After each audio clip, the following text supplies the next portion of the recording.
സദസ്സിൽ ആരുണ്ടെന്നറിയോ? സി എമ്മിന്റെ സഹോദരിയുടെ മോനിരിക്കുന്നത്, പെങ്ങളെ മോൻ. എന്റെ സദസ്സിൽ സി എമ്മിന്റെ പെങ്ങളുടെ മോനിരിക്കുന്നു. അപ്പൊ എന്റെ സംസാരം കഴിഞ്ഞിട്ട് എന്നെ വന്ന് പരിചയപ്പെട്ടിട്ട് പറഞ്ഞു, ഞാൻ അന്നേരം സി എമ്മിനെ കുറിച്ചൊക്കെ പറഞ്ഞിട്ടുണ്ട്. അദ്ദേഹം പറഞ്ഞു, ഞാൻ സി എമ്മിന്റെ ആരാന്നറിയോ? എനിക്കറിയില്ല, ഞാൻ നേരെ പെങ്ങളുടെ മോനാണ്. സി എമ്മിന്റെ നേരെ പെങ്ങളുടെ മോനാണ്. നിങ്ങൾ പറഞ്ഞ കറക്റ്റാണ്. സി എം അപ്പൊ പെങ്ങളുടെ മോനാകുമ്പാര അമ്മാവനാണ് അല്ലേ? അദ്ദേഹത്തിന് അവസാന ഘട്ടത്തിൽ തീരെ കാര്യങ്ങൾ തിരിച്ചറിയാനുള്ള കഴിവുണ്ടായിരുന്നില്ല. എപ്പോഴും ജീവിച്ചിരിക്കുന്ന പെങ്ങളുടെ മോനെ. ചില ആളുകൾ വന്നിട്ട് പറയും, എനിക്ക് ക്യാൻസർ ആണ്. അപ്പൊ സി എം പറയും, പൊയ്ക്കോ, ക്യാൻസർ വേണ്ട. ചില ആളുകൾ വന്നിട്ട് പറയും, എനിക്ക് വയറുവേദനയാണ്. അപ്പൊ സി എം പറയും, നിനക്ക് വയറുവേദന വേണ്ട, പൊയ്ക്കോ. കഴുത്തില് അവസാന ഘട്ടത്തിൽ സ്വർണത്തിന്റെ മാലട്ട ആളാ സി എം. ഒരു മുസ്ലിമിന് ആണിന് സ്വർണ്ണം അണിയാൻ പാടുണ്ടോ? പ്രവാചകൻ സല്ലല്ലാഹു അലൈഹി വസല്ലം ഒരു സ്വർണ്ണ മോതിരം കണ്ടിട്ട് അത് ഊരിക്കളഞ്ഞു. കൂടുള്ളവർ പറഞ്ഞു, എടുത്തോ, അണിയണ്ട, കുടുംബത്തിലാർക്കെങ്കിലും കൊടുക്കാലോ എന്ന് പറഞ്ഞു. അള്ളാന്റെ റസൂൽ ഈ ഊരിയിട്ട മോതിരം കൂടുള്ളവർ പറഞ്ഞു, റസൂൽ സല്ലല്ലാഹു അലൈഹി വസല്ലം ഊരിയിട്ടാൽ പോയി, കളഞ്ഞിട്ട് പോയി, എടുത്തോ, കുടുംബത്തില് പെങ്ങളോ ഭാര്യയോ ഉമ്മയൊക്കെ ഉണ്ടാവില്ലേ, അവർക്ക് കൊടുക്കാലോ. അപ്പൊ ആ മഹാരഥനായ മനുഷ്യൻ പറഞ്ഞെന്താ അറിയോ? മുത്തുനബി എന്റെ കയ്യിൽ നിന്ന് ഊരിക്കളഞ്ഞത്, ഇനി എനിക്ക് വേണ്ട, ഉപേക്ഷിച്ചു പോയി. ഒരു മുസ്ലിമിന് സ്വർണ്ണം ഉപയോഗിക്കാൻ പാടുണ്ടോ? ആണിന് പാടില്ല. പട്ടുവസ്ത്രം പറ്റുമോ? ആണിന് പാടില്ല. ഇസ്ലാമിന്റെ വിധി. ഇവിടെ സി എം സ്വർണത്തിന്റെ മാല ഉപയോഗിച്ചു. നമ്മൾ പറയുന്നതല്ല, സി എമ്മിനെ മഹാനായി കാണുന്ന പണ്ഡിതന്മാര് പറയാണ് സി എം സ്വർണ്ണമാല ഉപയോഗിച്ചു. അതെന്താ?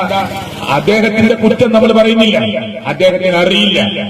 മാനസികമായ നിലയിൽ ഉണ്ടായ മാറ്റമാണ് അത് ചെയ്യിപ്പിച്ചത്. സി എമ്മിനെ കുറിച്ച് വലിയ പണ്ഡിതന്മാർ പ്രസംഗിച്ചല്ലോ, വലിയ ഇന്ന് ജീവിച്ചിരിക്കുന്ന വലിയ പണ്ഡിതന്മാർ. ഞങ്ങൾക്കറിയാം, റമദാനിന്റെ പകലിൽ സി എം സിഗരറ്റ് വലിക്കുന്നതും ചായ കുടിക്കുന്നതും ഞങ്ങൾ കണ്ടിട്ടുണ്ട്. എന്താ ചെയ്യണത്? അങ്ങനെ നല്ലൊരു ആലിമ് ചെയ്യൂ, ഒരു വലിയ പണ്ഡിതൻ അങ്ങനെ ചെയ്യൂല. കാരണം സി എമ്മിന്റെ മനോനില തെറ്റിപ്പോയി. അതുകൊണ്ടാണ് ഞാൻ പ്രാർത്ഥിച്ചത്, അള്ളാഹു അദ്ദേഹത്തിന് പുറത്തു കൊടുക്കുമാറാകട്ടെ. അങ്ങനെ അദ്ദേഹം മരിച്ചുപോയത് കാലിന്റെ തള്ളവിരലിൽ പഠിപ്പ് വന്ന് അതുപോലും ചികിത്സിക്കാനാവാതെ സി എം എന്ന് പറയുന്ന വ്യക്തി ലോകത്തുനിന്ന് വിട പറഞ്ഞു പോയി. ആ മനുഷ്യനാണ് ഇന്ന് ലോകം നിയന്ത്രിക്കുന്നത് എന്ന് പ്രസംഗിച്ച് നടക്കുക.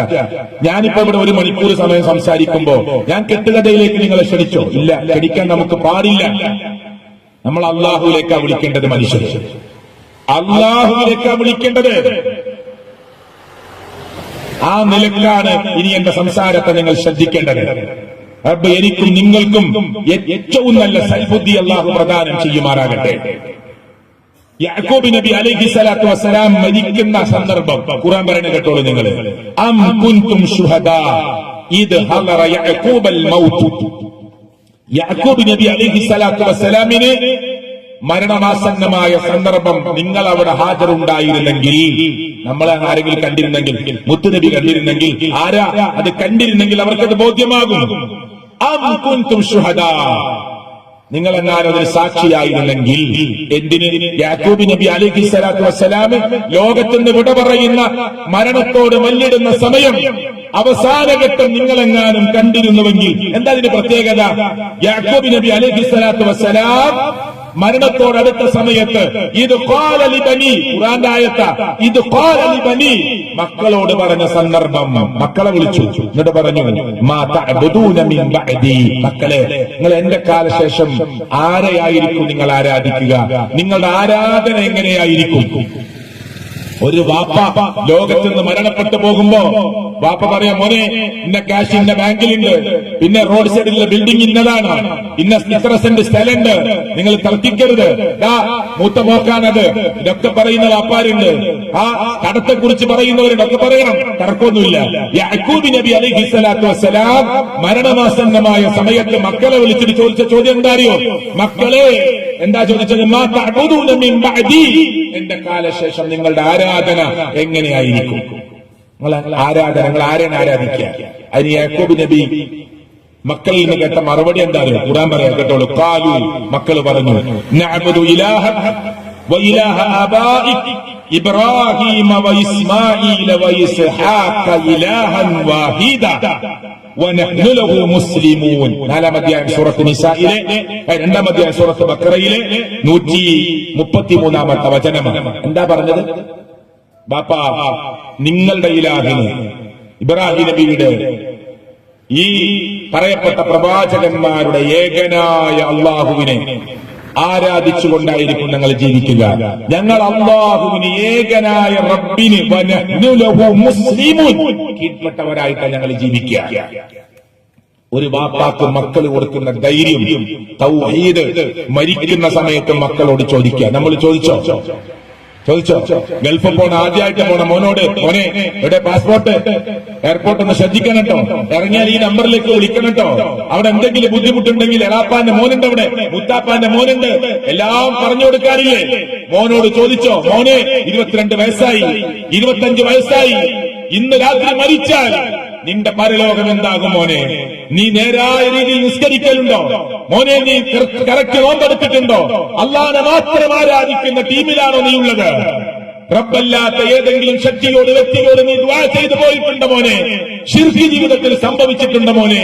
മുത്തുനബി സല്ലല്ലാഹു അലൈഹി വസല്ലം പഠിപ്പിക്കാത്ത വല്ലതും നമ്മുടെ റൂട്ടിൽ ജീവിതത്തിൽ ഉണ്ടോ മോനെ? ചോദിച്ചിട്ടുണ്ടോ മുസ്ലിങ്ങളെ? അതല്ലേ നമ്മൾ ചോദിക്കേണ്ടത്? അതല്ലേ നമ്മൾ ഗൗരവമായി കാണേണ്ടത്? അല്ലേ? മുഹമ്മദ് റസൂൽ കരീം സല്ലല്ലാഹു അലൈഹി വസല്ലമ ഗൗരവമായി പറഞ്ഞ 1-2 കാര്യങ്ങൾ നിങ്ങൾ ശ്രദ്ധിച്ചു കേട്ടോളൂട്ടോ. ഖൈറുക്കും ഖർനി, എന്റെ നൂറ്റാണ്ടാണ് ഏറ്റവും നല്ല നൂറ്റാണ്ടാണ്. ثم الذين يلونهم ثم الذين يلونهم, പിന്നെ അടുത്ത നൂറ്റാണ്ട്, പിന്നെ അടുത്ത നൂറ്റാണ്ട്. നിസ്കരിക്കാൻ വേണ്ടി നിർത്തിയാണ് ഞാൻ. അതിന് മുമ്പ് ഈ വാക്ക് കേട്ടിട്ടാണ് നമ്മൾ പോവേണ്ടത്. ഏറ്റവും നല്ല നൂറ്റാണ്ട് ഏതാണ്?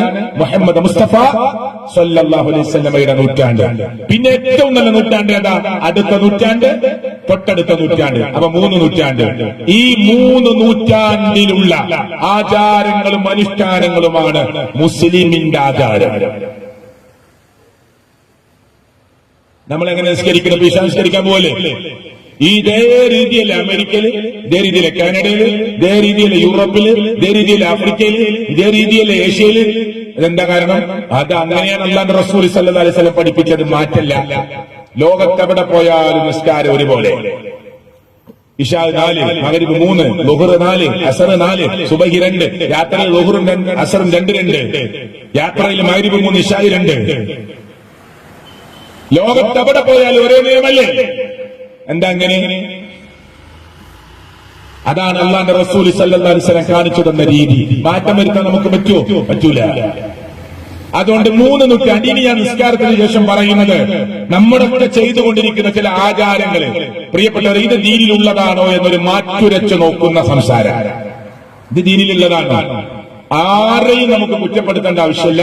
പഠിച്ചു നോക്കുക, പ്രമാണം നോക്കുക. പണ്ഡിതന്മാർ എന്ത് പറഞ്ഞു, തഫ്സീർ എന്ത് പറഞ്ഞു, ഷാഫി മദ്ഹബ് എന്ത് പറഞ്ഞു, ആയത്ത് എന്ത് പറഞ്ഞു, ഹദീസ് എന്ത് പറഞ്ഞു, പരിശോധിക്കാം ഇൻഷാ അല്ലാഹ്. നമസ്കാരം കഴിഞ്ഞിട്ട് അല്ലാഹു തൗഫീഖ് നൽകുമാറാകട്ടെ. അല്ലാഹു ഖൈർ പ്രദാനം ചെയ്യുമാറാകട്ടെ. ശരി ആര് പറഞ്ഞാലും സ്വീകരിക്കാനുള്ള മനസ്സ് അല്ലാഹു നമുക്ക് പ്രദാനം ചെയ്യുമാറാകട്ടെ. തെറ്റ് ആരിൽ സംഭവിച്ചാലും തെറ്റാണെന്ന് സമ്മതിക്കാനുള്ള നല്ല മനസ്സ്, വിശാലമായ മനസ്സ്, സ്വർഗത്തിന് വേണ്ടി, നരകമോചനത്തിന് വേണ്ടി അല്ലാഹു നമുക്ക് പ്രദാനം ചെയ്യുമാറാകട്ടെ. നമസ്കാരത്തിന് സമയമായി. പെട്ടെന്ന് നമസ്കരിച്ചു വരിക. കാരണം എനിക്ക് തിരിച്ച് 9:30 ട്രെയിനിന് പോകാനുള്ളതാണ്. അതുകൊണ്ട് മാക്സിമം പോയാൽ ഒരു 8:45 വരെ എന്റെ സംസാരം നീട്ടാൻ പറ്റുള്ളൂ. പെട്ടെന്ന് നമസ്കരിച്ചിട്ട് വരിക ഇൻഷാ അല്ലാഹ്. നമസ്കാരത്തിന് ശേഷം നമുക്ക് ഗൗരവമായ ചില കാര്യങ്ങൾ സൂചിപ്പിക്കാനുണ്ട്. അല്ലാഹു തൗഫീഖ് നൽകുമാറാകട്ടെ.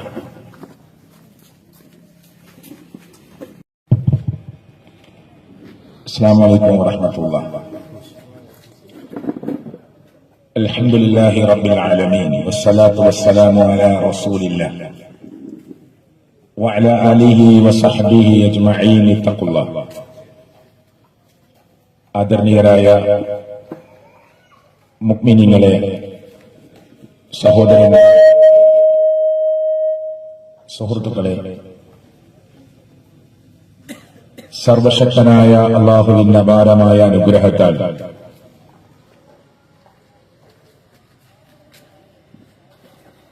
ഈ പ്രോഗ്രാമിന്റെ തുടർച്ച എന്ന നിലയ്ക്ക്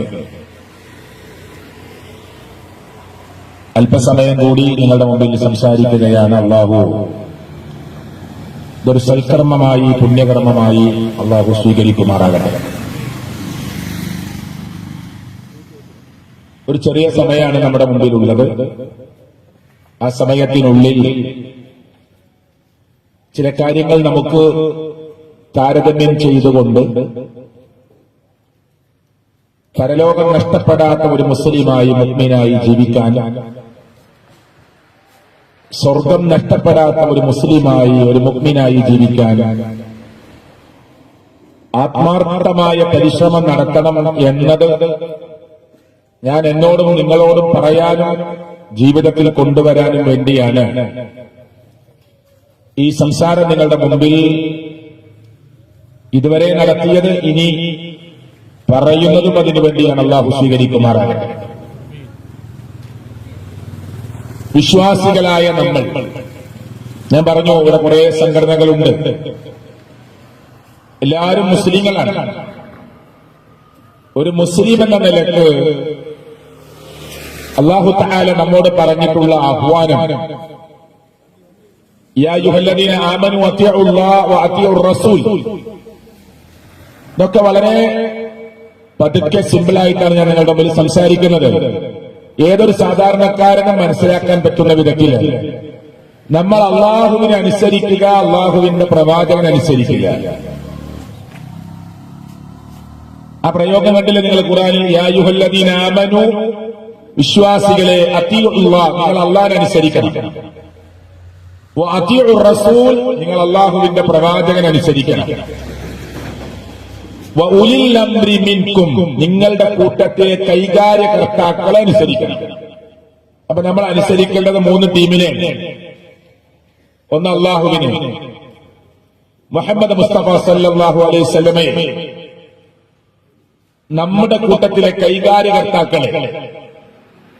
ഇത് ഖുർആൻ അങ്ങനെ തന്നെ പറഞ്ഞിട്ട് പറഞ്ഞു, ഫഇൻ തനാസഅതും ഫീ ശൈഇ, ഒരു വിഷയത്തിൽ നിങ്ങൾക്കിടയിൽ തർക്കമുണ്ടായാൽ, എന്ത് വിഷയമാകട്ടെ, ദീനിന്റെ എന്ത് വിഷയമാകട്ടെ, റോഡ് വീതി കൂട്ടണോ കൂട്ടണ്ടേ, അതല്ല, അത് നമ്മൾ നാട്ടുകാർ ചർച്ച ചെയ്ത് തീരുമാനിക്കണം. കടകൾ പൊളിക്കണോ, ഷോപ്പ് പൊളിക്കണോ, ബിൽഡിംഗ് പൊളിക്കണോ, അതിന് നഷ്ടപരിഹാരം കൊടുക്കണോ, അതൊക്കെ ചർച്ച ചെയ്ത് തീരുമാനിക്കേണ്ട കാര്യമാണ്. ദീനിന്റെ എന്തൊരു വിഷയത്തിൽ നിങ്ങൾക്ക് തർക്കമുണ്ടോ, ഫറുദ്ദൂഹു ഇലല്ലാഹ്, തർക്കമുള്ള വിഷയത്തെ നിങ്ങൾ അള്ളാഹുവിലേക്ക് മടക്കണം. എങ്ങനെ മടക്കും അള്ളാഹുവിലേക്ക്? അള്ളാഹുവിലേക്ക് മടക്കണം എന്ന് പറഞ്ഞാൽ, സഹോദരങ്ങളെ, സഹോദരിമാരെ, എങ്ങനെയാണ് മടക്കുക? നമുക്ക് അള്ളാഹുവിനോട്, റബ്ബേ, ഞങ്ങൾക്കിടയിൽ തർക്കണ്ട്, ഈ വിഷയത്തിൽ ഒന്ന് തീർപ്പ് കൊണ്ടാന്ന് പറയാൻ പറ്റുമോ? പിന്നെ എങ്ങനെയാണ് അള്ളാഹുവിലേക്ക് മടക്കുക? ഖുർആനിലേക്ക് മടക്കണം. അത് അള്ളാഹുവിന്റെ സംസാരമാണ്. അപ്പൊ അള്ളാഹ് പറയാണ്, തർക്കമുണ്ടായാൽ നിങ്ങൾ അള്ളാഹുവിലേക്ക് മടക്കണം. റസൂൽ, അള്ളാഹുവിന്റെ പ്രവാചകരിലേക്ക് മടക്കണം. എങ്ങനെ? നബിയിലേക്ക് മടക്കുക, സല്ലല്ലാഹു അലൈഹി വസല്ലം. മുഹമ്മദ് റസൂൽ സല്ലല്ലാഹു അലൈഹി വസല്ലം നമ്മുടെ കൂടെ അന്ന് ജീവിച്ചിരുന്നത് പോലെ ഇന്ന് ജീവിച്ചിരിക്കുന്നില്ലല്ലോ. സഹാബത്തിന് എളുപ്പമായിരുന്നു. നബിയെ, ഇന്ന വിഷയത്തിൽ ഞങ്ങൾ എന്താണ് ചെയ്യേണ്ടതെന്ന് ചോദിച്ചാൽ അവിടുന്ന് മറുപടി പറയും. വളരെ ക്ലിയറായിട്ട് അവർക്ക് അത് ഉത്തരം കിട്ടും. കാരണം അള്ളാന്റെ വഹയി പ്രകാരം സംസാരിക്കുന്ന മഹാനായ നേതാവാണ് മുഹമ്മദ് മുസ്തഫ സല്ലല്ലാഹു അലൈഹി വസല്ലം. അപ്പൊ ഇനി നമ്മൾ അള്ളാഹുവിലേക്ക് മടക്കണം എന്ന് പറഞ്ഞാൽ ഖുർആനിലേക്ക് മടക്കണം. റസൂലിലേക്ക് മടക്കണം എന്ന് പറഞ്ഞാൽ സുന്നത്തിലേക്ക് മടക്കണം, ഹദീസിലേക്ക് മടക്കണം. അവിടെ മൂന്നാമത്തെ ടീമിനെ അള്ളാഹ് കട്ട് ചെയ്തു. നിങ്ങളെ അനുസരിക്കണമെന്ന് പറഞ്ഞപ്പോൾ അള്ളാഹ് മൂന്ന് ടീമിനെ പറഞ്ഞു. അള്ളാഹിനെ അനുസരിക്കണം, നബി അനുസരിക്കണം, നിങ്ങളുടെ കൈകാര്യകർത്താക്കളെ അനുസരിക്കണം. മാതാപിതാക്കളെ അനുസരിക്കേണ്ട മേഖലയുണ്ട്, ഭർത്താവിനെ അനുസരിക്കേണ്ട മേഖലയുണ്ട്, അങ്ങനെ കുറെ ഉണ്ട്. നമ്മുടെ കൈകാര്യകർത്താക്കളെ അനുസരിക്കണം, ഭരണാധികാരികളെ, നമ്മുടെ നേതൃത്വം കൊടുക്കുന്നവരൊക്കെ അനുസരിക്കണം. ദീനിന്റെ വിഷയത്തിൽ തർക്കമുണ്ടായാലോ അള്ളാഹുവിലേക്ക് മടക്കണം, മുഹമ്മദ് റസൂൽ സല്ലല്ലാഹു അലൈഹി വസല്ലമിലേക്ക് മടക്കണം, നിങ്ങളുടെ കൈകാര്യകർത്താക്കളിലേക്ക് മടക്കണമെന്ന് അള്ളാഹ് പറഞ്ഞില്ല. ഇവിടെ ഇരിക്കുന്ന സലഫികളെ, നിങ്ങൾക്കിടയിൽ തർക്കണ്ടായി, നിങ്ങൾ നിങ്ങളെ മൗലവിയിലേക്ക് മടക്കണം എന്നല്ല ഖുർആൻ പറഞ്ഞത്. മുസ്ലിങ്ങളെ, നിങ്ങൾ നിങ്ങളുടെ പണ്ഡിതനിലേക്ക് മടക്കണം എന്നല്ല പറഞ്ഞത്. പണ്ഡിതനോട് ചോദിക്കാം. പക്ഷെ ആൻസർ എന്താകണം? ഖുർആൻ വെച്ചുകൊണ്ടും ഹദീസ് വെച്ചുകൊണ്ടും ആവണം. ക്ലിയറാണ്? അതുകൊണ്ടാണ് ഞാൻ പറഞ്ഞത്, ആദ്യത്തെ 3 നൂറ്റാണ്ടിൽ ഈ സമൂഹം എന്ത് ചെയ്തു? നമ്മുടെ നേതാവായ തങ്ങളായ മുത്തുനബി സഹാബത്തിന് എങ്ങനെ കൈമാറിക്കൊടുത്തു, സഹാബികൾ അടുത്ത തലമുറയ്ക്ക് എങ്ങനെ കൈമാറിക്കൊടുത്തു എന്നത് പരിശോധിച്ചുകൊണ്ടാകണം നമ്മുടെ ഓരോ കർമ്മങ്ങളും ചെയ്യേണ്ടത്. ക്രൈസ്തവരും യഹൂദികളും 71ഉം 72ഉം വിഭാഗമാകും. തിരുനബിയുടെ തിരുനാവ് കൊണ്ട് പറഞ്ഞതാണ്. എന്നിട്ട് പറഞ്ഞു, വസതഫ്തരികു ഉമ്മതി, എന്റെ ഉമ്മത്ത് പിരിയും, ഭിന്നിക്കും, കക്ഷികളാകും. വസതഫ്തരികു ഉമ്മതി, എന്റെ ഉമ്മത്ത് ഭിന്നിക്കും, ഗ്രൂപ്പുകളാകും. എത്ര? ക്രിസ്ത്യാനികളും യഹൂദികളും 71ഉം 72ഉം വിഭാഗമാകുമ്പോ വസതഫ്തരികു ഉമ്മതി അലാ 73 ഫിർഖ, എന്റെ ഉമ്മത്ത് 73 ടീമായി പിരിയും. ആരാ പറഞ്ഞത്? മുഹമ്മദ് റസൂൽ സല്ലല്ലാഹു അലൈഹി വസല്ലം. എന്നിട്ട് പറഞ്ഞു മറ്റൊരു റിപ്പോർട്ടിൽ, കുല്ലുഹും ഫിന്നാർ, അങ്ങനെ പിരിഞ്ഞു പോകുന്നവരൊക്കെ നരകത്തിലേക്കുള്ളവരാണ്.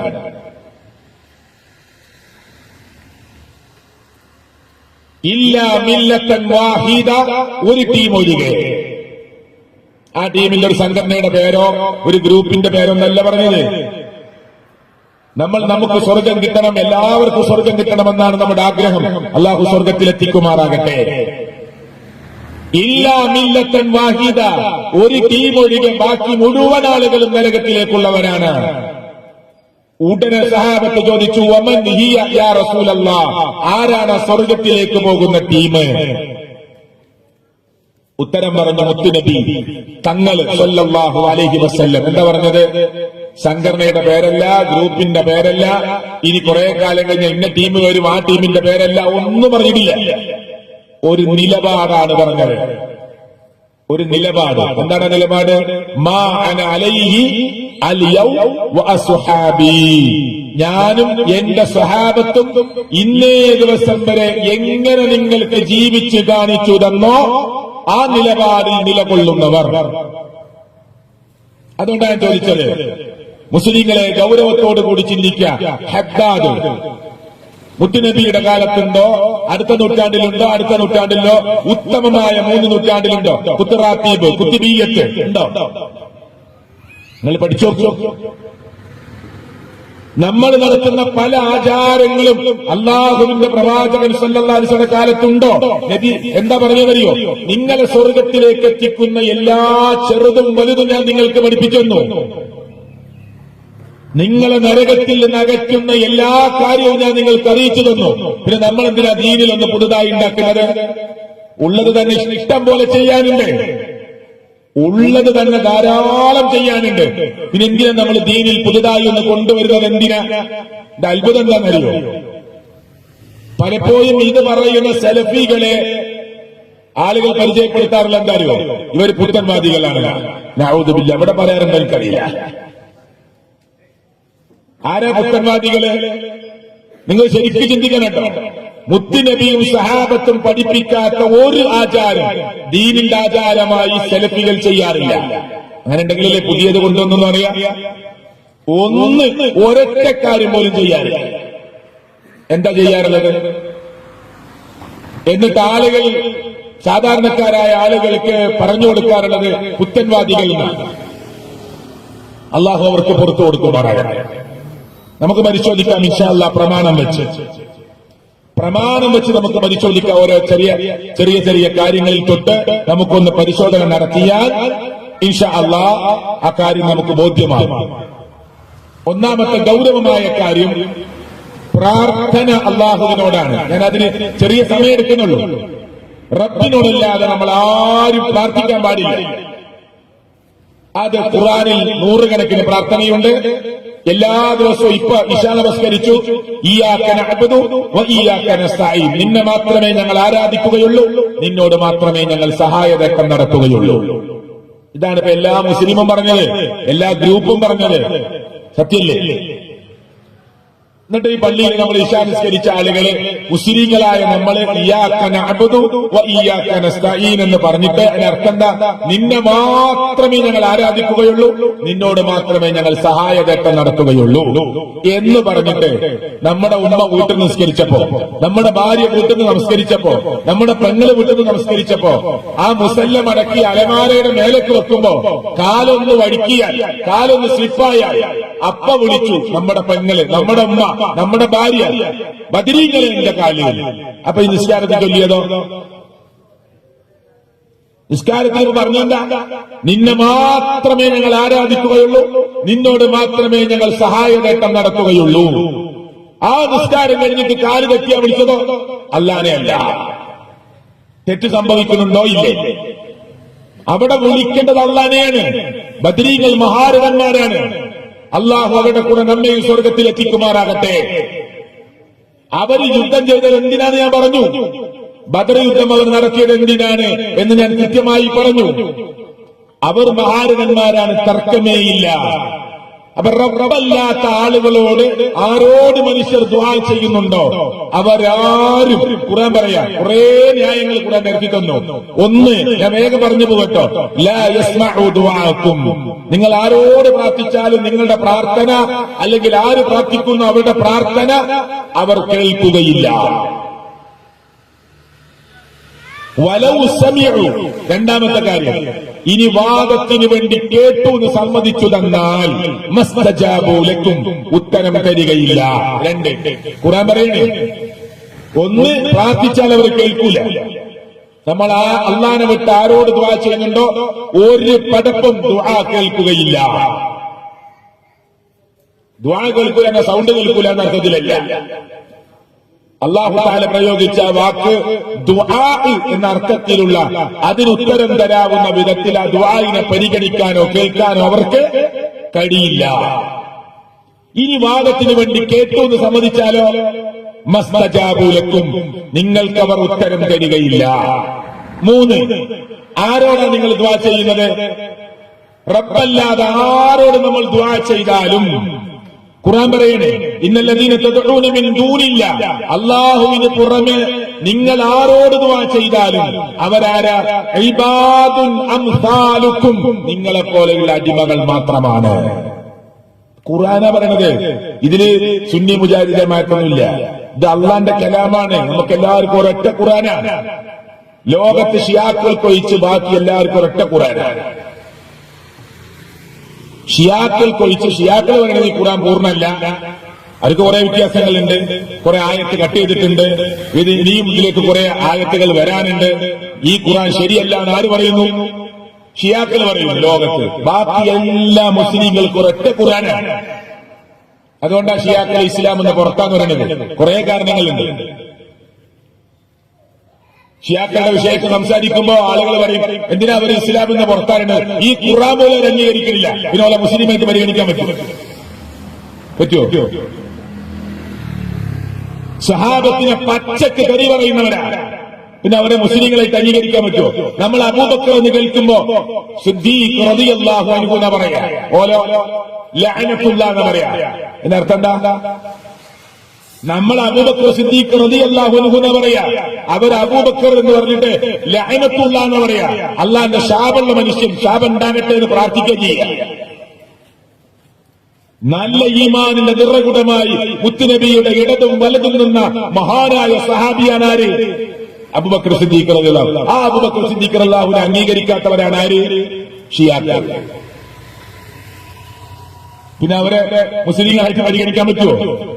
ഉമർ ഇബ്നു ഖത്താബ് റളിയല്ലാഹുവിന്റെ പേര് കേട്ടാൽ ലഅനത്ത് ചൊല്ലുന്ന ആളുകളാണ്. ഉസ്മാൻ ഇബ്നു അഫ്ഫാന്റെ പേര് കേട്ടാൽ ലഅനത്ത് പറയുന്ന ആളുകളാണ്. മഹാരഥന്മാരായ സഹാബികളെ തെറി വിളിക്കുന്നവരാണ്.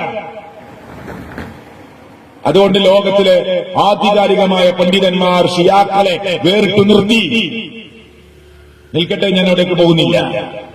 റബ്ബല്ലാത്ത ആരോട് നിങ്ങൾ ദുആ ചെയ്താലും അവരാരാണ്? ഇബാദുൻ അംസാലുക്കും. മൂന്നാമത്തെ കാര്യം, അവർ നിങ്ങളെ പോലെയുള്ള അടിമകളാണ്. മഹാരഥന്മാർ ലോകത്തില്ലേ? മുത്തുനബി മഹാനല്ലേ? ഞാൻ പറഞ്ഞില്ലേ? സാധാരണ മനുഷ്യനല്ല എന്ന് പറഞ്ഞില്ലേ? മനുഷ്യനാണെന്ന് പറഞ്ഞില്ലേ? ആ മഹാരഥനായ മുത്തുനബി ആരോടാ പ്രാർത്ഥിച്ചത്? അള്ളാഹിനോട് മാത്രം. നബിമാർ അള്ളാഹിനോട് മാത്രം. ഖുർആനിൽ നൂറുകണക്കിന് പ്രാർത്ഥന. സമയത്തിന്റെ കുറവുകൊണ്ട് പ്രാർത്ഥനയ്ക്ക് കിടക്കുന്നില്ല. റബ്ബന എന്ന് തുടങ്ങുന്ന പ്രാർത്ഥന, റബ്ബി എന്ന് തുടങ്ങുന്ന പ്രാർത്ഥന, റബ്ബി ഹബ്ലി മിനസ് സാലിഹീൻ, റബ്ബി ഇശ്റഹ് ലി സദ്രി, റബ്ബന ആതിന ഫിദ്ദുനിയ ഹസന. ഇങ്ങനെ എത്ര പ്രാർത്ഥന ഖുർആനിലുണ്ട്. ഈ നാട്ടിലെ മുസ്ലിങ്ങളെ ഒരു പ്രാർത്ഥന അള്ളാഹു അല്ലാത്തവരോട് ഖുർആനിലുണ്ടോ? ഖുർആനിൽ ഒരു പ്രാർത്ഥന മുഴുവൻ വേണ്ട, ഒരു പ്രാർത്ഥനയുടെ പകുതി അതും വേണ്ട, ഒരു പ്രാർത്ഥനയുടെ ഒരു വാക്ക് ഖുർആനിൽ അല്ലാഹുവിനോടല്ലാത്തവരുണ്ടോ? എല്ലാ മുസ്ലിങ്ങൾക്കും കിടക്കാൻ നേരത്തെ പ്രാർത്ഥനയില്ലേ? അതിൽ സംഘടന വ്യത്യാസമുണ്ടോ?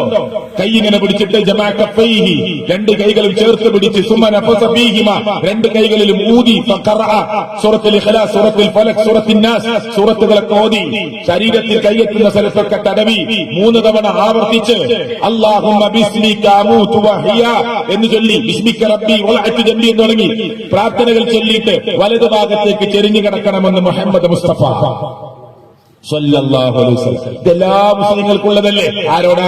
അള്ളാഹിനോട്. രാത്രി 2 മണിക്ക് 3 മണിക്ക് ഉണർന്നു, എന്താ പറയേണ്ടത്? ബദരീങ്ങളെ എന്നാണോ?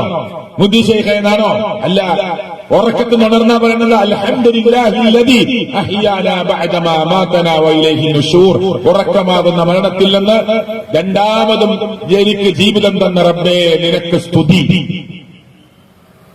ടോയ്ലറ്റിൽ കിടക്കുകയാണ്. ഇങ്ങനെ ഒരു മതം ലോകത്ത് ഇസ്ലാം മാത്രമേ ഉള്ളൂ. കക്കൂസിലേക്ക്, ടോയ്ലറ്റിലേക്ക് കിടക്കുക, ഇടത്തേക്കാൽ വെച്ചിട്ട് എന്ത് പറയണം? അല്ലാഹുമ്മ ഇന്നി അഊദു ബിക മിനൽ ഖുബുസി വൽ ഖബായിസ്. ആൺ പിശാചിൽ നിന്നും പെൺ പിശാചിൽ നിന്നും എല്ലാ സാത്താന്മാരിൽ നിന്നും പടച്ചോനെ നീ എനിക്ക് രക്ഷ നൽകണേ. കാരണം പിശാചിന് ഇഷ്ടപ്പെട്ട സ്ഥല ടോയ്ലറ്റ്. അതുകൊണ്ടാണ് പ്രാർത്ഥിച്ചു കയറണം പറഞ്ഞത്. കണ്ടില്ല, കുട്ടികളൊക്കെ സ്കൂളിന്റെ ടോയ്ലറ്റിനുള്ളിലാണ് ടീച്ചറും മാഷൊക്കെ പേരെഴുതിക്കുക. അവിടെ ചെന്നാൽ ഇങ്ങനെ ഫിത്ന തോന്നും മനസ്സിൽ. പബ്ലിക് ടോയ്ലറ്റ് ഒക്കെ ഉണ്ടാക്കിയിട്ട് വൃത്തികേടാക്കരുത്, വെള്ളമൊഴിച്ച് വൃത്തിയാക്കണം എന്നൊക്കെ എഴുതിയിട്ടുണ്ടാവും. എന്നാ അത് ക്ലോസറ്റിൽ നിന്ന് ആലോചിക്കും, ഇതിലേത് അക്ഷരം കളഞ്ഞാൽ ആ വൃത്തികേടാവുകയാണ്, എന്നിട്ട് ചൊരട്ടിക്കളി. അതാ ശൈത്താന്റെ വഴി. അതുകൊണ്ടാണ് അവിടെ കയറുമ്പോ എന്ത് പറയണം? ആൺ പിശാചിൽ നിന്നും പെൺ പിശാചിൽ നിന്നും എല്ലാവിധ അഭയവും അല്ലാഹുവോട് ചോദിച്ചിട്ട് കയറണം. പല ചെറുപ്പക്കാരികളൊക്കെ പല ദുശ്ചിന്തകളും ടോയ്ലറ്റിൽ വരും.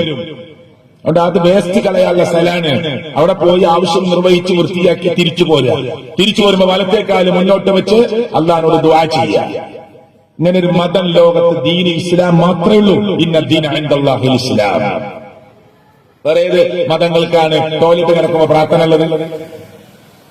ഒരു മുസ്ലിമിന്റെ ജീവിതത്തിൽ പുതിയ ഡ്രസ് അണിയുമ്പോ പ്രാർത്ഥന, വാഹനത്തിൽ കയറുമ്പോ പ്രാർത്ഥന, ടോയ്ലറ്റ് കിടക്കുമ്പോ പ്രാർത്ഥന, തിരിച്ചിറങ്ങുമ്പോ പ്രാർത്ഥന, പള്ളിയിലേക്ക് ഇപ്പൊ കയറിയപ്പോ പ്രാർത്ഥിച്ചു, തിരിച്ചു വന്നപ്പോ പ്രാർത്ഥിച്ചു, അല്ലെ? മാർക്കറ്റിൽ ഇറങ്ങുമ്പോ പ്രാർത്ഥന, ഇടിയും മിന്നലും കണ്ട പ്രാർത്ഥന. എല്ലാം അല്ലാഹുവോട്. ഒരു പ്രാർത്ഥന, ഒരു ദിക്ർ ഏതെങ്കിലും ഒരു നബിയോടുണ്ടോ ലോകത്ത്? ഏതെങ്കിലും ഒരു നബിയോട് ഖുർആനിൽ ഹദീസിലുണ്ടോ? ഇല്ല.